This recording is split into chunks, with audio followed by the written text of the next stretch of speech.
Hello everyone, happy international yoga day to all of you.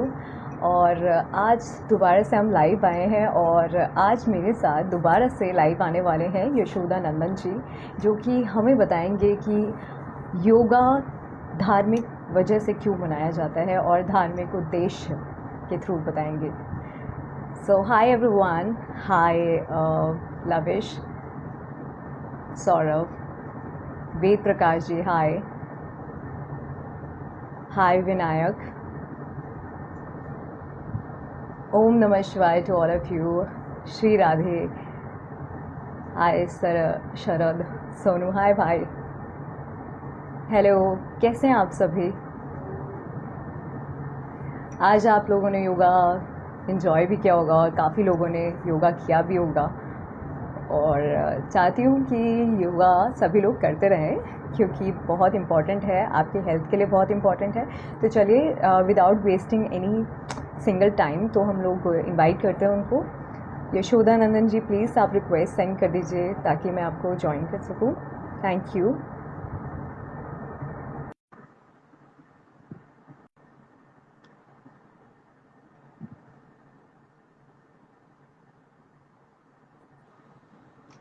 जय श्री नमस्ते राधे सभी को। नमस्ते, जय श्री राधे, जय श्री राधे। जी, कैसे हैं आप। आपको आवाज आ रही है मेरी? जी, मुझे आ रही है ओके। आपकी। और एक बार सब लोगों जी से पूछ लेते हैं कि आपको आवाज़ आ जी रही है जी। हमारी। Can you please let us no कि हमारी आवाज़ आपको क्लियर आ रही है या नहीं आ रही है।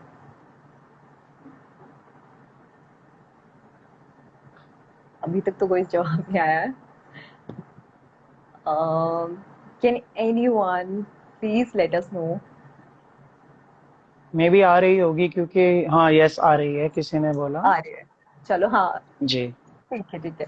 तो आज जी हमें आपसे जानने का मौका मिलने वाला है कि धार्मिक उद्देश्य से हम जानेंगे कि योगा जी क्यों किया जाता है। और बहुत सारे धार्मिक वे हैं जिससे कि लोगों को भी सुनने के लिए मौका मिलेगा और मुझे भी काफी कुछ जानने के लिए मिलेगा। तो जी। Over to you. आज सबसे पहले तो सभी को विश्व योग दिवस की बहुत बहुत शुभकामनाएं।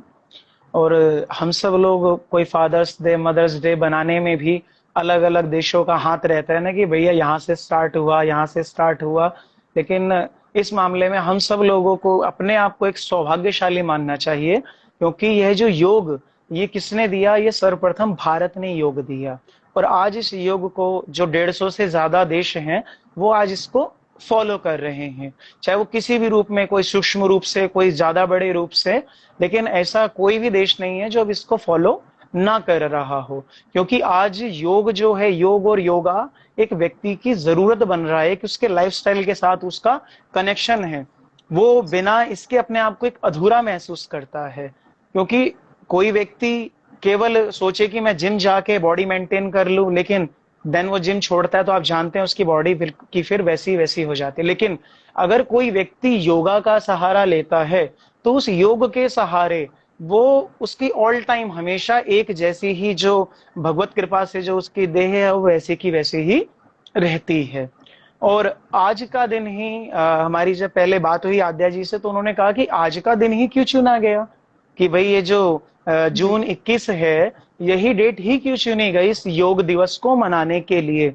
तो सबसे पहली एक चीज इसमें हम आपको बताएंगे कि पूरे जो हमारे 365 दिन होते हैं, उन 365 दिन में जो सबसे बड़ा दिन है, वो जून 21 का होता है। आप अगर जानते होंगे, तो जो जून 21 है, वो पूरे 365 दिन में से इस जून 21 को सबसे बड़ा दिन कहा जाता है। और मे बी जो shortest day of the year है, वो 22 ऑफ दिसंबर कहा जाता है। तो यह जो बड़ा दिन है, दिन में सबसे बड़ा दिन इसलिए कि व्यक्ति दीर्घ आयु हो। योग व्यक्ति क्यों अपनाता है? क्योंकि वह दीर्घ आयु जी को प्राप्त होता है। दीर्घ आयु मीन्स मतलब वो अपनी जीवन को, अपने लाइफ को बढ़ाना चाहता है। कोई नहीं चाहता कि भाई मैं कुछ दिन में मर जाऊं।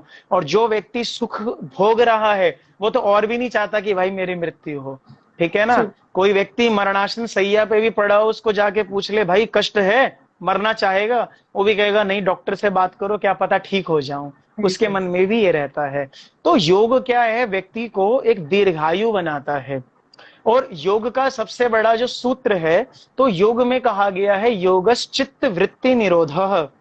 योग के द्वारा क्या होता है, जितनी हमारी चित्त वृत्तियां, उनका निरोध मतलब उसको हम पकड़ के रखते हैं।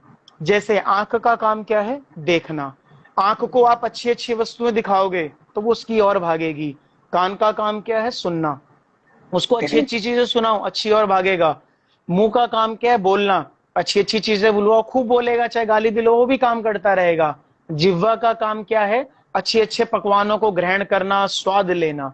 तो ये जितनी भी चित्त वृत्तियां इधर उधर हमारी भागती हैं, इन सब का निरोध हो जाए, ये केवल आके एक जगह पर टिक जाएं। तो उसके लिए हम सब लोगों को योग की आवश्यकता प्रत्येक व्यक्ति को अपने जीवन में रहती है। जो योगा से योग का सफर है, ये किस प्रकार से है कि जैसे हमारे यहाँ पर कहा गया है कि यम नियम आसन प्राणायाम प्रत्याहार अंतिम में समाधि, ये 8 चरण हैं। इस 8 चरणों में सबसे प्रथम चरण है यम। तो उस नियम को हम फॉलो करते हुए कि पहले यम करेंगे, देन उसके बाद नियम फॉलो करेंगे, फिर आसन पे बैठ के हम उस चीज को साधेंगे। कि व्यक्ति को बोला जाए भैया 1 घंटा बैठ के तुझे सुनना है, वो सुनेगा नहीं, वो कहेगा मैं बोरिंग फील कर रहा हूं, मैं जा रहा हूं। क्यों? उसके मन की बात नहीं चल रही है। अभी भी देखो कितने लाइव आ रहे हैं, आके बीच में छोड़ के चले जा रहे हैं। क्यों? वो सोच रहे हैं क्या है, छोड़ जाने दो। लेकिन ये अगर कोई इसको फॉलो करे तो उसके लिए बहुत अच्छी बात है ये। तो आसन का मतलब यहाँ पर क्या, बैठना है, बैठेंगे। फिर प्रत्याहार, ध्यान, धारणा, लास्ट में क्या आता है, समाधि। और वो समाधि कैसी, जो भगवान तक पहुंचा देती है। योग का जैसे हम आपको हिंदी में अर्थ बताएं भैया, कहते ना गुणा कर दिया, भाग कर दिया, घटा कर दिया। योग का मतलब क्या होता है, जमा करना। योग का मतलब क्या होता है, मिलना, जमा करना। किससे मिलना, इस आत्मा को उस परमात्मा से मिलना। योग क्या है, इस आत्मा को उस परमात्मा से मिलने का नाम ही क्या है, जिसको हम सब लोग योग कहते हैं। और योगा, इसमें एक लाभदायक चीज क्या है कि उस योगा के द्वारा नित्य प्रति हम आसन करते हैं। सुबह प्रातः काल से लेकर सायं काल तक के अनेक आसन हैं, जिसको करने से हम सब लोगों का जो स्वास्थ्य है आदि है, ये सब चीजें बनी रहती हैं। तो क्योंकि सबसे पहला संसार में सुख कहा गया है, पहला सुख निरोगी काया। अगर व्यक्ति की काया निरोगी है तो वो संसार में रहते हुए सारे सुखों को भोग सकता है। सपोज कोई व्यक्ति करोड़पति अरबपति है, डॉक्टर के पास गया, डॉक्टर ने कह दिया भैया तुझे डायबिटीज है, लो ब्लड प्रेशर है, ये सब बीमारी है करोड़पति, लेकिन वो चाह कर भी भाई डायबिटीज है तो मीठा नहीं खा सकता। मीठे का क्या आनंद लेगा वो, ठीक है ना। और भी वस्तुएं हैं, भाई डॉक्टर ने कह दिया तला हुआ खा लिया, चिकनाहट का पदार्थ खा लिया तो तेरी मृत्यु निश्चित है। तो है तो करोड़पति, लेकिन उसके वो किस काम का। और एक व्यक्ति जो दिन में 500 रुपए मजदूरी कमा रहा है, वो बढ़िया तला भी खा रहा है, भुना भी खा रहा है, चटपटा भी खा रहा है, मीठा भी खा रहा है, उसको कोई दिक्कत नहीं है। तो यहाँ पर जीवन में सबके पहला सुख कौन सा है, निरोगी काया। जिसके जीवन में निरोगी काया है, समझ लो उसके पास भगवान का दिया गया सबसे बड़ा उपहार है, ठीक है। और ये जो निरोगी काया को बनाने में सबसे बड़ा महाराज हाथ किसको कह लो कि योगा का है। जो व्यक्ति नित्य प्रति योग करता है, योगा आदि करता है, तो कहते हैं कि उस व्यक्ति का जो महाराज सब चीजें अनुकूल रहती है। जैसे हम आपको एक श्लोक से समझाए तो यहाँ पर कहा गया है, कहते हैं व्यायाम कुर्वतो नित्यम विरुद्धमपि भोजनम विदग्धम विदग्धम मां निर्दोषम परिपच्यते। यानी कि जो व्यक्ति व्यायाम करने वाला है, नित्य योगा करने में कुछ अपना समय देता है, उसको अगर कोई व्यक्ति गरिष्ठ भोजन, गरिष्ठ मतलब महाराज हार्ड भोजन जिसको हम कह लेते हैं कि जिसको सामान्य लोग जल्दी से पचा नहीं पाते, उसको कोई गाढ़ा भोजन दे दे, किसी प्रकार का भी भोजन दे दे, तो योगा करने वाला व्यक्ति उसको आराम से पचा लेता है। तो सबसे पहला बेनिफिट आगे कहते हैं शरीरोपचेह कांति गात्राणाम सुविभक्ता दीप्तिम दीप्तिम नालास्य स्थिरम लाघवम मुझा। यानी जो व्यक्ति व्यायाम करता है, उसके शरीर में एक अलग प्रकार की कांति नजर आती है। कांति का मतलब यहाँ पर कोई भैया fair and handsome, fair and lovely लगाने वाली कांति नहीं। एक जो होती है ना, ये एक उसके अंदर से एक उज्ज्वलता निकलती है, जिसको कहते हैं हम सब लोग सात्विक ऊर्जा, वो जो व्यक्ति योगा नित्य प्रति करता है समय से, ये ऊर्जा स्वतः ही उसके अंदर शरीर में ऐसी कांति आ जाती है और कांति से ही उसकी सुंदरता भी बढ़ती है। कहते हैं शरीर के सब अंग सुडौल हो जाते हैं, और ऐसा नहीं कि भैया हमारा ये हाथ नहीं चल रहा, इस हाथ में दिक्कत है, ये हाथ एकदम ठीक काम करता है, ऐसा नहीं। सारे अंग बिल्कुल स्थिर रूप से जैसे काम करना चाहिए वो काम होता है। आलस्य हमारे जीवन से दूर हो जाता है। कहते हैं कि शरीर में दृढ़ता आती है और स्फूर्ति आती है। जो भी व्यक्ति योगा आदि करने वाला नित्य प्रति करता हो, ये नहीं भैया 4 दिन 6 दिन 10 दिन करा छोड़ दिया, ऐसा नहीं। जो व्यक्ति नित्य प्रति योगा का जिसने महाराज करता हो, उस व्यक्ति के अंदर एक अलग ही प्रकार की ऊर्जा बनी रहती है। और हो सकता है व्यक्ति 2 घंटे में काम करके थक जाए, लेकिन जो व्यक्ति नित्य प्रति जिसने योग का सहारा ले रखा है, उस व्यक्ति के अंदर महाराज जो ऊर्जा है वह सदैव बनी रहती है। और ऊर्जा बने रहने का कारण क्या है? क्योंकि ये जो विद्या है ना, ये कोई सामान्य विद्या, किसी व्यक्ति के द्वारा दी गई विद्या नहीं है, ये हमारी सनातन परंपरा की विद्या है। जिस मोटिव पे जो मेन पॉइंट है हमारा आने का, वो ये है क्योंकि जो विद्या सनातनी है, जो सनातन से चली आ रही है, जिसको हमारे ऋषि मुनियों ने अपने ऊपर अप्लाई किया, और उस विद्या को अपने ऊपर अप्लाई करके हम सब लोगों का मुश्किल है इस कलयुग में 70, 80, 90 साल भी जीना। लेकिन उन ऋषि मुनियों की आयु आप लोग जानते हजारों वर्ष हुआ करती थी। वशिष्ठ ऋषि जो कौन, इक्ष्वाकु के महाराज कुलगुरु हुआ करते थे। इक्ष्वाकु से लेकर राम जी तक करीब 40-45 पीढ़ियां बीत गई, राजा बदलते चले गए, लेकिन वशिष्ठ ऋषि जो उस समय थे वही राम जी के भी कुलगुरु रहे। यानी वशिष्ठ ऋषि की आयु कितने लाख वर्ष रही होगी। तो इसीलिए जो ये योग है, ये साधना है, योगा है, ये आपकी आयु को बढ़ाता है। तो यह योग प्रमाणित है। बहुत से देशों में पहले भी बात चल रही थी कि भैया ऐसा कुछ किया जाए, लेकिन भगवत कृपा से कि 21 जून 2015 को इसको सब देशों ने स्वीकार किया, और सब देशों के स्वीकार करने के बाद इस योगा को संपूर्ण विश्व भर में विश्व योग दिवस के रूप में मनाया। और यह विद्या चली कहां से? तो कहा जाता है, शिव पुराण में भी इसका वर्णन आया है कि सर्वप्रथम यह जो योग की साधना है, भगवान शिव ने माता पार्वती को समझाई। सर्वप्रथम भगवान शिव ने माता पार्वती को, और ये सिखाई कहां पे भी, समझाई कहां पर? केदारनाथ में। जो आप भैया अपने 4 धाम कहे जाते हैं, द्वादश ज्योतिर्लिंग है, उसमें से केदारनाथ है। तो उस केदारनाथ क्षेत्र में श्री पार्वती जी को भगवान भोलेनाथ ने इस योग को सिखाया। और जब इस योग को सिखाया तो उस समय वहां पर सप्त ऋषि विराजमान थे। जो 7 ऋषि आप जानते हो, जो सदैव हमारा सप्त ऋषि बनकर तारे में भी, ब्रह्मांड में भी घूमते रहते हैं। और कहते हैं ध्रुव तारे के आसपास ये सब लोग चक्कर लगाते रहते हैं, और प्रत्येक कल्प में ये सप्त ऋषि बदलते भी रहते हैं।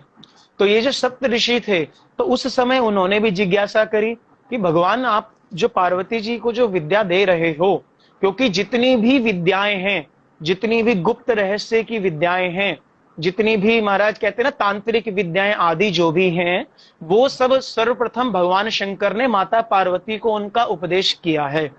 तो ये सप्तऋषि भी वहां विराजमान थे, और उन्होंने कहा कि महाराज आप भी हमें कुछ सिखाइए, आप तो पार्वती जी को आपने सिखाया, तो क्या हम इस लायक नहीं है कि क्या हम इस चीज को सीख सकें? क्योंकि बहुत से लोग कहते हैं कि योग का उदय श्री पतंजलि ने किया।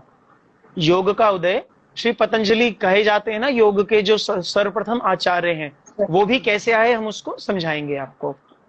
तो जो सप्त ऋषि थे, तो सप्त ऋषियों ने भगवान शंकर से योग की दीक्षा ली, और उस योग को समझा, और उस योग को कैसे किया जाए उसको समझा। और भगवान से उन्होंने आज्ञा लेकर वह जो 7 ऋषि थे, वो महाराज 7 वर्षों में, जैसे हमारा हम जहां पर हम लोग विराजमान हैं, इसको कहते हैं भारतवर्ष। कहा जाता है ना, जम्बू द्वीपे भारतवर्षे भारत खंडे आर्यवर्ते एक देशांतर्गते। जब पंडित जी लोग संस्कृत में संकल्प बोलते हैं तो उसमें एक एक चीज का बताया जाता है। तो ऐसे ही संपूर्ण हमारे इस पृथ्वी पर 7 द्वीप हैं, जिसमें से हम लोग किस द्वीप में रहते हैं? जम्बू द्वीप में रहते हैं। तो ऐसे ही 7 द्वीप में एक एक ऋषि गए, और उन्होंने वहां जाकर उस योग का विस्तार को किया। कहीं आप जानते हो हठ योग है, कहीं राजयोग है, महाराज योग भी अनेक प्रकार के हैं, सांख्य योग है, भक्ति योग है, कर्म योग है, अनेक प्रकार के योगों का वर्णन है। और उन्हीं योग में से एक शाखा है जिसको हम सब लोग योगा कहते हैं। योगा एक माध्यम है उस योग तक पहुंचने का, क्योंकि जब आप योगा करके अपने शरीर को उस अनुसार ढाल लेते हैं कि हम किसी भी परिस्थिति में आराम से बैठकर 1 घंटे 2 घंटे 4 घंटे भगवान का ध्यान लगा सकते हैं, तब आपकी वह प्रक्रिया योगा से योग की ओर जाती है। क्योंकि योगा क्या है? शारीरिक विषय है। शारीरिक में आपने जो भी काम को किया, हमने ऐसे आसन किया, बैठ गए, उठ गए, लेट गए, ताड़ आसन किया, और भी जो भी आसन किए, तो वह सब क्रिया किसकी हुई? शरीर की। लेकिन जो योग है वो शरीर की क्रिया नहीं है, वो आंतरिक क्रिया है। वह जो क्रिया है योग की, वो बाहरी क्रिया नहीं है, उसको कोई देखा नहीं जा सकता। वह क्रिया कैसी है? वह आंतरिक क्रिया है कि हम अंतर कितना है। हम बाहर की दृष्टि तो हमारी कह देते हैं, भाई चश्मे दिखाने वाले के पास गए, उन्होंने कहा 6/6 है आपकी दृष्टि, मतलब बिल्कुल ठीक है, चश्मे की कोई जरूरत नहीं। लेकिन हमारी आंतरिक दृष्टि कैसी है? क्या वो 6/6 है? बैठते हो तो भगवान की ओर पूरा ध्यान लगता है, जब नेत्र बंद करके उसका महाराज अवलोकन करते हो कि मैं प्रभु के से मतलब मिलना चाहता हूं, ध्यान में उनसे बात करना चाहता हूं, ध्यान लगा के उनके उस स्वरूप को देखना चाहता हूं, तो क्या वो आंतरिक दृष्टि हमारी है कि नहीं है? वो योगा से जो योग का सफर है वो यही करवाती है। तो उन सप्तऋषियों ने भी गए, हर जगह योग का विस्तार किया। अब विस्तार किया तो हर जगह योग अलग अलग टुकड़ों में बट गया। उस समय क्या हुआ? जो योग है अलग अलग टुकड़ों में बट गया। अब उस अलग अलग योग को एक जगह महाराज लाया कैसे जाए? क्योंकि मान लीजिए हम एक चैप्टर है, एक बुक है, बुक में 7 चैप्टर हैं, सातों चैप्टर अलग अलग जगह घूम रहे हैं। आपके पास सेकंड नंबर का है तो आपको क्या पता फर्स्ट में क्या हुआ, थर्ड में क्या होगा? आपको नहीं पता। तो पतंजलि जी ने क्या काम किया? इन सातों चैप्टरों को, ये जो सातों महर्षियों को, जो सप्तऋषियों को योग था, उसको एक जगह लाके समुचित कर दिया। इसीलिए पतंजलि को उस योग का सर्वप्रथम ऋषि हमारे यहाँ पर कहा जाता है जी। और उन्हीं श्री पतंजलि जी ने व्याकरण के भी ग्रंथों की रचना करी, और श्री पतंजलि जी ने ही औषधि की, मान लीजिए जो औषधि भी जो हमें गुण बताए जाते हैं कि इस औषधि का इस्तेमाल करके आप इस व्यक्ति इस रोग से निरोग हो सकते हैं, तो उन सब चीजों का भी काम किसको? श्री पतंजलि ऋषि को इसका सारा श्रेय जाता है। इसलिए जो भी व्यक्ति योग से, योगा से जुड़े हैं, वो पतंजलि की ऋषि की जो एक प्रतिमा है उसकी पूजा करते हैं। क्यों? क्योंकि वो उसके आचार्य हैं। जो जिस चीज का मूल आचार्य होता है, हमें सदैव उसके महाराज पीछे लगे रहना चाहिए, उनसे प्रणाम रखना चाहिए। क्यों? मान लीजिए कोई व्यक्ति व्यास जो हनुमान जी को मानता है, हनुमान जी से कोई विद्या लेना चाहता है, तो फोटो लगा के हनुमान जी की पूजा करता है कि नहीं करता है? ऐसे ही हमें पतंजलि जो इस योग के आचार्य हैं, तो हमें भी इस दिवस को केवल योगा करके ही नहीं रहना चाहिए, उन योगा करने के साथ साथ श्री पतंजलि महर्षि का भी याद करना चाहिए। उनको भी महाराज कुछ उनके लिए भी 2 शब्द कहने चाहिए कि जिन ऋषि महर्षियों के द्वारा हमें इस यह योग प्राप्त हुआ, तो सदैव हमें उनके प्रति हाथ जोड़कर कृतज्ञता व्यक्त करना चाहिए। क्योंकि हमारा सनातन धर्म कहता है कृते च प्रति कर्तव्यम एष धर्म सनातना।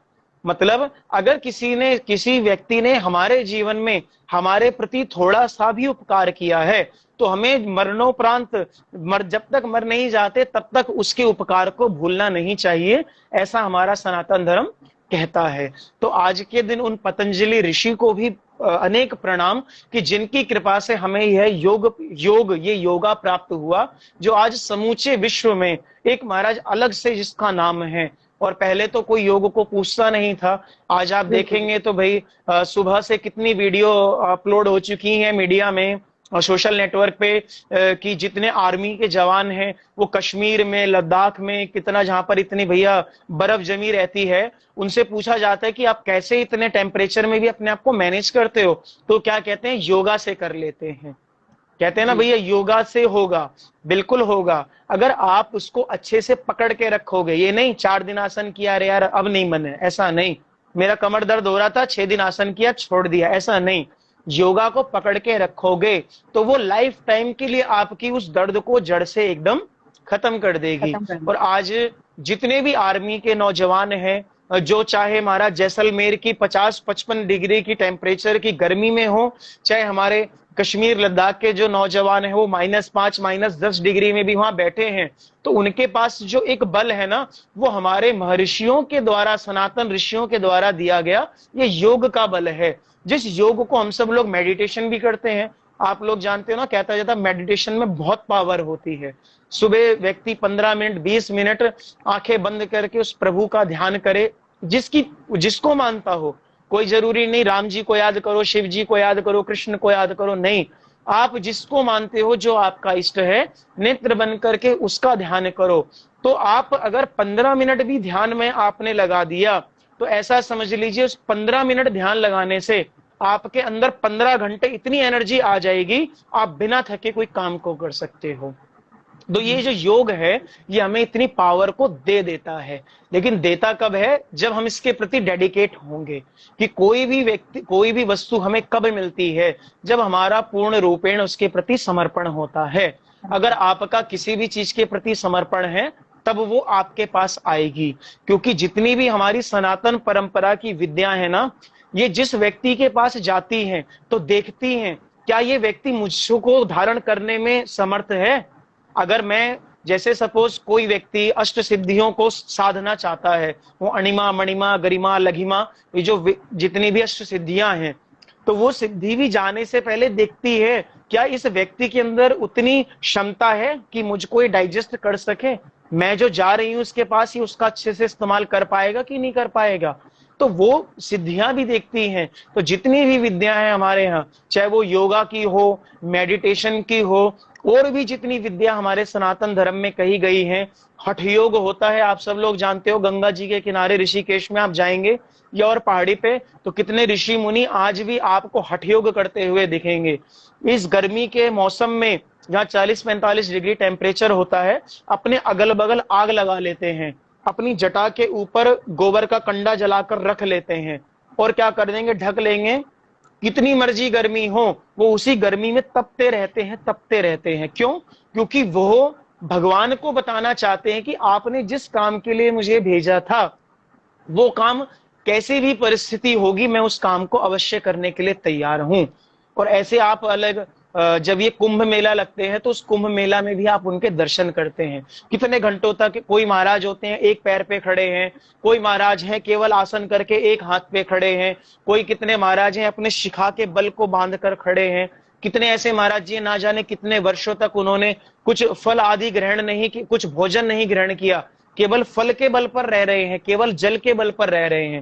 ये कौन सा बल है? वो योग का बल है, वो हठ योग का बल है। जब व्यक्ति के अंदर यह बल आ जाता है, आप लोगों ने एक बात सुनी होगी, हमारे महाराज जी ने हमें सुनाई, हम आपको बहुत 1 मिनट में बताएं।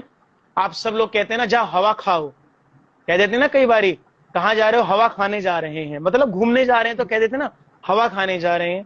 तो ऐसे हमारे महाराज जी के जो गुरु जी थे, हमारे दादा गुरु जी, तो उन्होंने कहा कि क्या कर रहे हो? उन्होंने कहा कुछ नहीं। तो कह रहे जाओ हवा खाओ। तो ने महाराज जी, हवा भी खाने की कोई चीज है? हवा कोई कैसे खा सकता है? उन्होंने कहा चिंता मत करो, हम बताते हैं।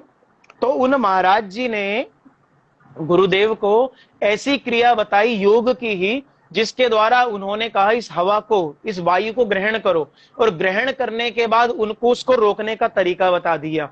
और रोकने के बाद कहा अब 3 दिन तक ना तुम्हें भूख लगेगी ना तो प्यास लगेगी, तुम जो मर्जी काम करते रहो। एक बार हवा खा ली और उसके बाद योग बल के द्वारा उसको रोक लिया, और रोकने के बाद क्या कहा, 3 दिन तक ना तुम्हें भूख लगेगी ना प्यास लगेगी।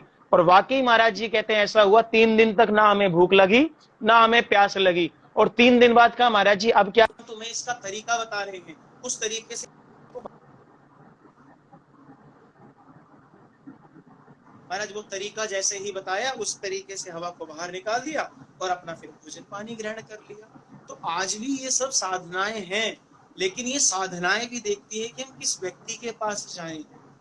तो हम अगर उस लायक हैं, तो बिल्कुल ये जितनी भी विद्या हैं अपने आप हमारे पास आएंगी। लेकिन आपका उसके प्रति वैसा महाराज भाव हो, अगर आपका योगा के प्रति पूरा भाव है कि हम सब कुछ योगा से कर सकते हैं, तो बिल्कुल आप करिए।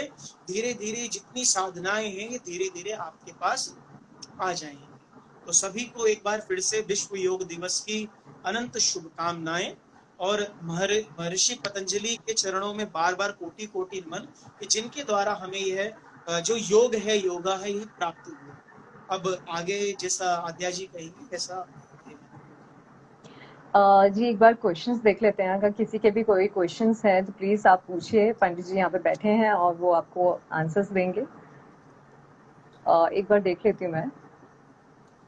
एक हमारी आवाज कट गई, एक सेकंड।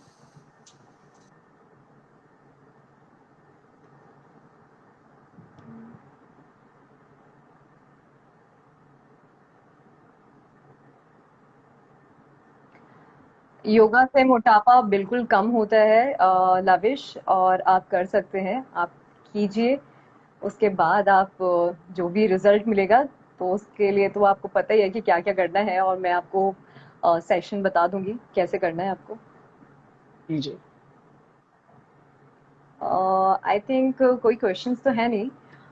थैंक यू सो जी मच, आपने इतना अच्छा हमें बताया, और ये जो चीज़ें नहीं पता थी काफ़ी लोगों को आपके ज़रिए जी उनको पता चली हैं। और बेसिकली आप अगर अपने बारे में कुछ बताना चाहें लोगों को, ताकि बहुत ही अच्छा इम्पैक्ट पड़े हर किसी के ऊपर, क्योंकि ये आप जिस लाइन में गए हो हमारी एज के ही हैं आप, और जिस लाइन में गए हो आप उससे काफ़ी लोगों को कुछ सीखने के लिए मिलेगा कि ये लाइन भी एक, काफ़ी लोग हैं ना अलग तरीके से सोचते हैं कि इस लाइन में क्या रखा है, मगर आप अपने तरीके से इसको और डिफाइन कर दीजिए ताकि हम सभी को जाने का मौका मिले। जी जैसा आद्या जी ने कहा कि हम इस लाइन में आए हैं।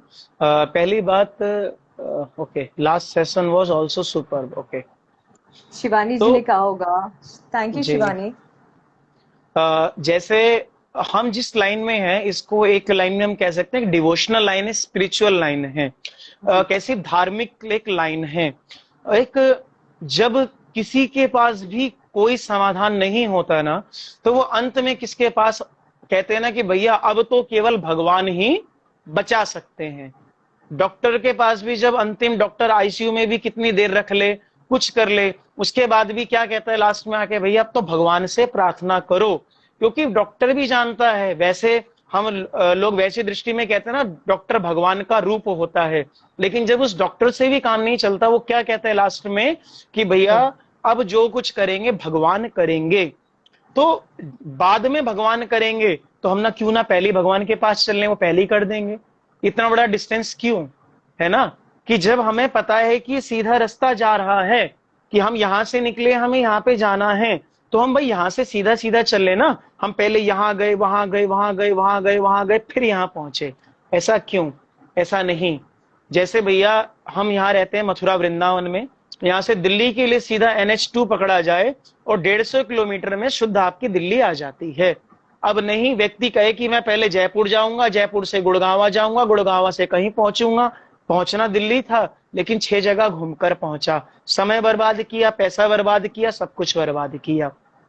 जितने भी आप लोग यूथ है इसमें, आप सब लोग बिल्कुल संसार में रहते हैं, आपको संसारिक चीजों को देखना है और उनके साथ आपको मैनेज भी करना है। ये बिल्कुल आपको करना ही पड़ेगा। जो व्यक्ति कहीं भी रह रहा है, जो डिवोशनल लाइन में है और जो डिवोशन लाइन में नहीं भी है, उसको रहते हुए, इसी संसार में रहते हुए सब चीजों को मैनेज करना है।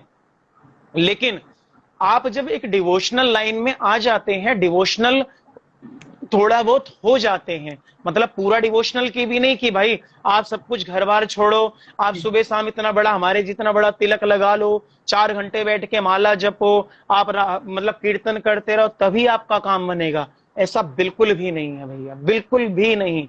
आपके मन में किसी ने ये चीज बात डाल रखी हो तो इसको बिल्कुल निकाल के फेंक दीजिए, ठीक है।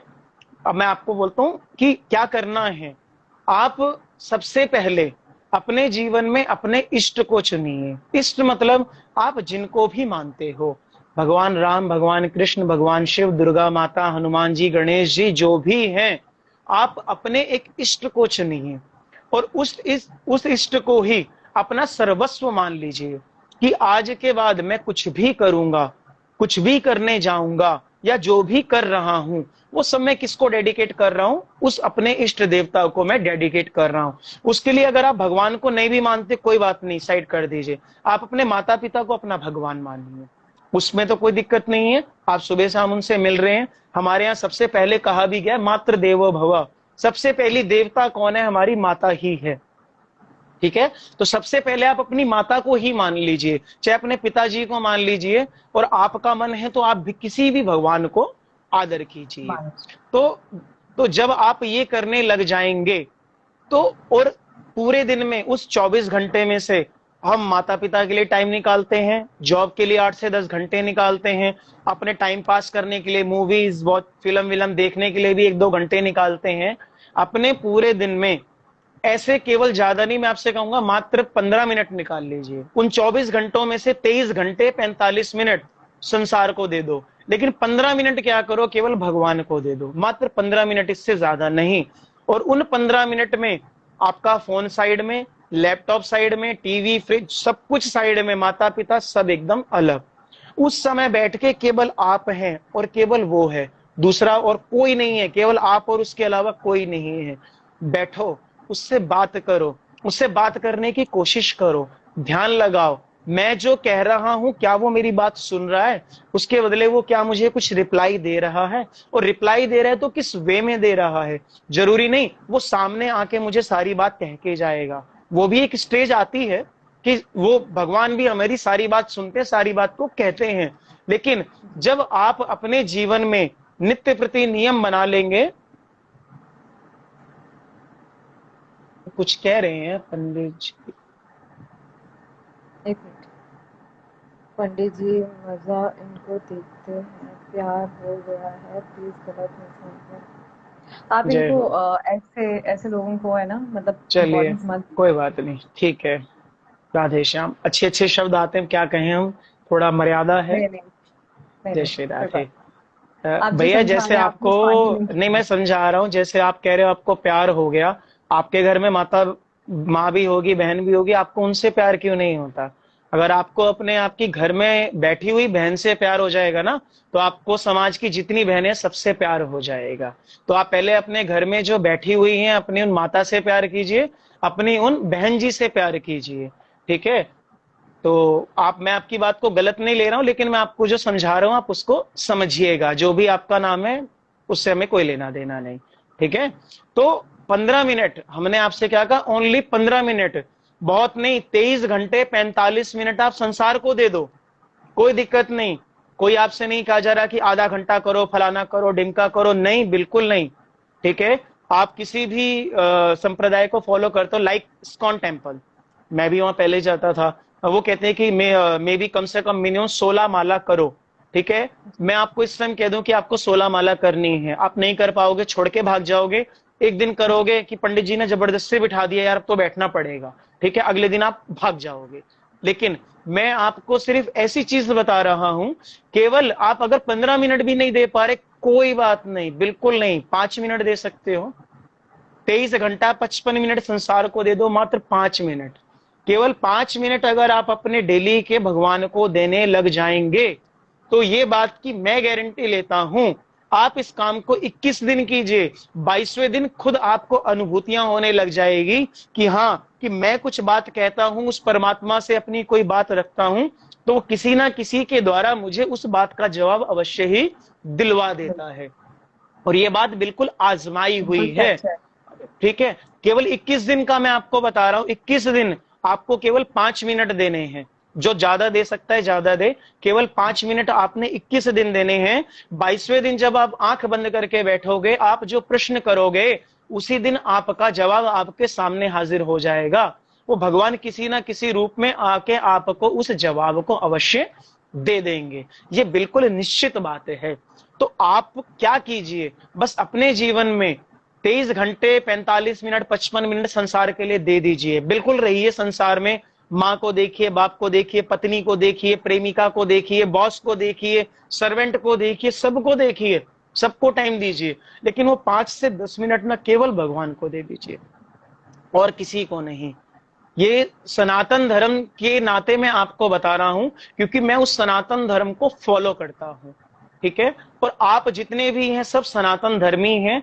और तो और अगर आप लोग रशिया आदि इन सब कंट्रीज में भी जाके देखेंगे, मैं जैसे यहाँ वृंदावन में रहता हूं, तो इसी वृंदावन के अंदर नाना करते हुए भी आपको 5 से 7 हजार फॉरेनर्स मिलेंगे, जिन्होंने अपने उस धर्म को त्याग करके हमारे इस सनातन धर्म को अपनाया है।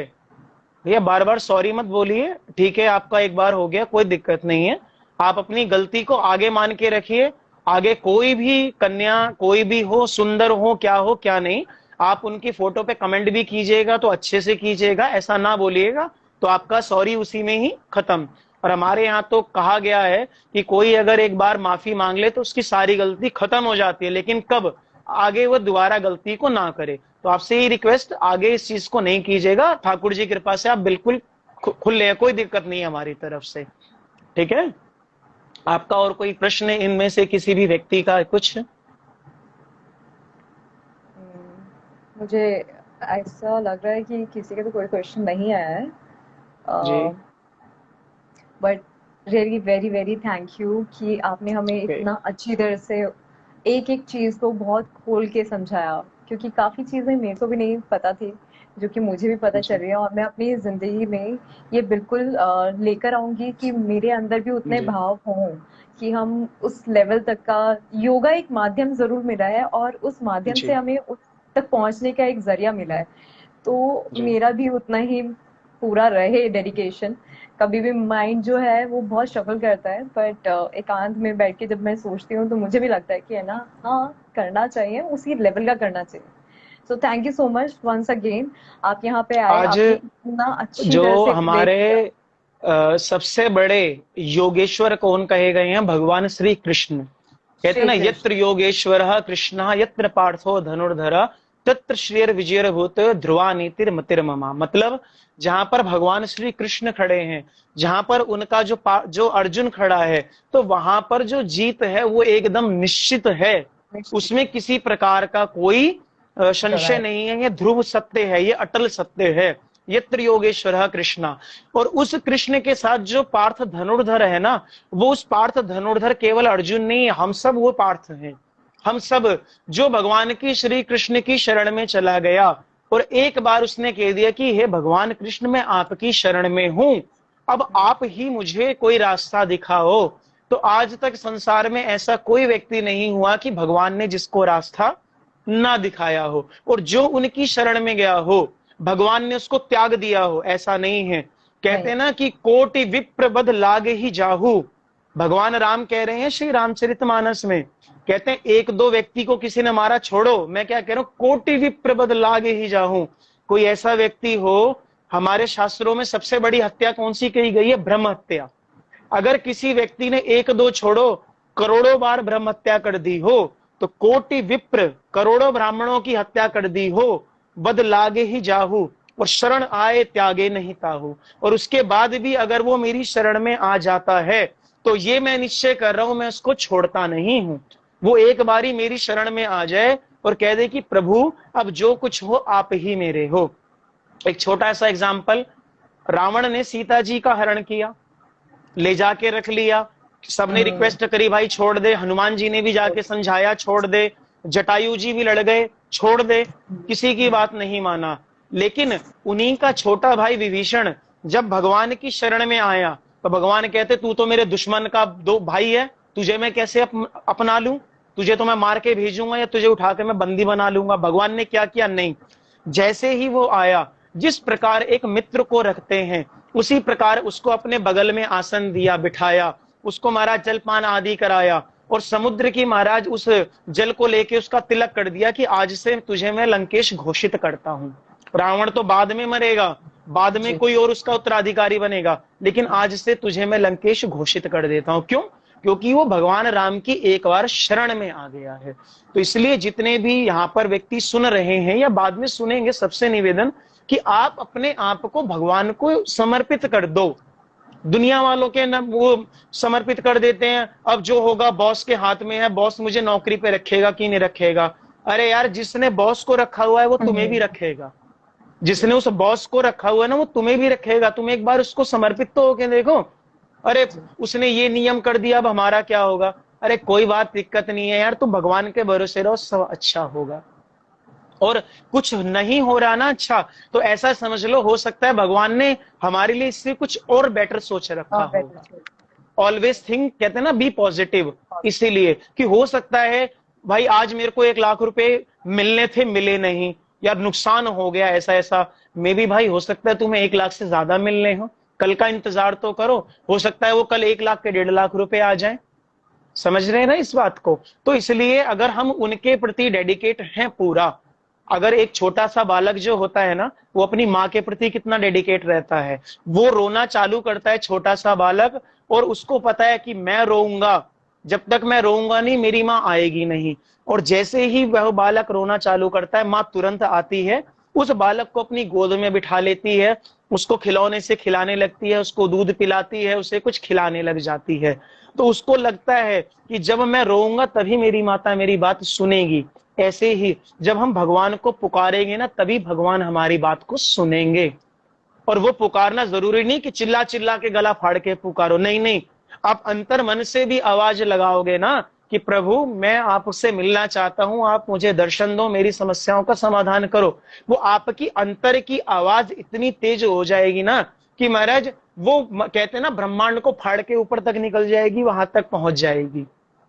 वो कहते हैं ना कि एक हमारे यहाँ शेर व शायरी या कहावत में कहा जाता है कि ऐसा कौन सा मीरा काजर लगाती थी जो आंख मूंद करके घनश्याम देख लेती थी।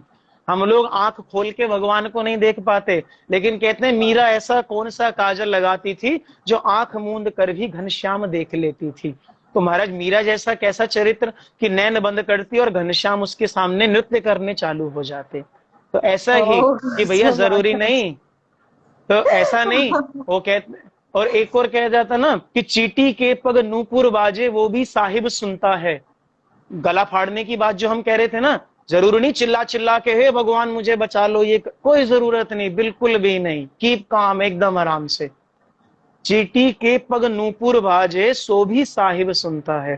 पहली बात तो चीटी कितनी सी, उसके पग में भी कोई ऐसा सुनार हो जो भैया कहते हैं पायल पहना दे, गलती से पहना दे, उसके पैर में भी पायल बजेगी ना तो वो भगवान सुन लेंगे। अरे जब उसके महाराज चीटी के पग नूपुर बाजे वो सुन लेगा, तो क्या तुम अपने हृदय से उसको पुकारोगे वो नहीं सुनेगा? बिल्कुल सुनेगा। तुम्हारी पुकार ऐसी होनी चाहिए, टाइम पास वाली नहीं, भगवान आए काम करके चल दिए, अगली बार भैया भगवान चेंज, चलो छोड़ो अब तो काम हो गया, अब क्यों पूछना, ऐसा नहीं। वो बालक जब पहली बार रोता है ना, तब भी अपनी माँ के लिए ही रोता है, और जब 10वीं बार रोता है तब भी अपनी माँ के लिए ही रोता है, दूसरी माँ के लिए नहीं रोता है, वो उसी माँ के लिए ही रोता है। इसलिए जब एक बार भगवान ने आके आपके सब काम को महाराज बना दिया, तो दोबारा भी वही भगवान ही बनाएंगे। ठीक है? और इस विषय में बहुत सी चर्चा होती रहेंगी, अपना तो हमारा तो भैया काम ही यही है, कभी आपको और किसी भक्त का चरित्र, किसी का चरित्र सुनाते रहेंगे, भगवान ने कैसे कृपा करी, क्या करी। तो ये सब भी और भी आगे सब चलता रहेगा, आगे जैसा आप कहें आगे। बस thank you so much again. और यशोदानंदन जी को भी फॉलो कीजिए अगर आपको लगता है कि है ना उनकी बातों में दम है और उनकी जो चीज़ें हैं वो बहुत एक्नॉलेजेबल हैं, तो आप उनको फॉलो कर सकते हैं। एंड इवन अगर आपको लगता है कि आपको भगवद गीता का पाठ करवाना है या कोई भी घर में ऑस्पिशियस चीज़ें करवानी है तो आप उनसे कांटेक्ट कर सकते हैं। Thank you so much once again. जय श्री राधे। जय श्री राधे सभी को। विश्व योग दिवस की सबको शुभकामनाएं। महर्षि पतंजलि के चरणों में बार बार प्रणाम। जय श्री राधे। जय श्री राधे।